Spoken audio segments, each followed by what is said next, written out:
মাশাআল্লাহ, দেখতে দেখতে আমার ফার্মি মুরগিগুলো প্রায় ডিমের উপযোগী হয়ে গেছে।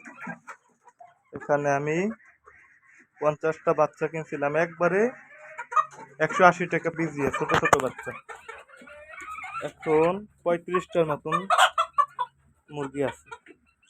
এখানে 9টা মোরগ আর বাদ বাকি সব মুরগি। প্রায় হয়তো আর 15-20 দিন পরে ওরা ডিম দিয়ে দেবে। মাশাআল্লাহ, ওদের ঘরটাও পরিষ্কার করা লাগবে, ঘরটার ভিতরে অনেক নোংরা হয়ে গেছে। ওদেরকে এখন খাবার দেওয়া হবে। সকালবেলা ঘর খুলে দিলাম, আমার দেখে একটু ভয় পাইছে। মাশাআল্লাহ, অনেকটাই বড় হয়ে গেছে।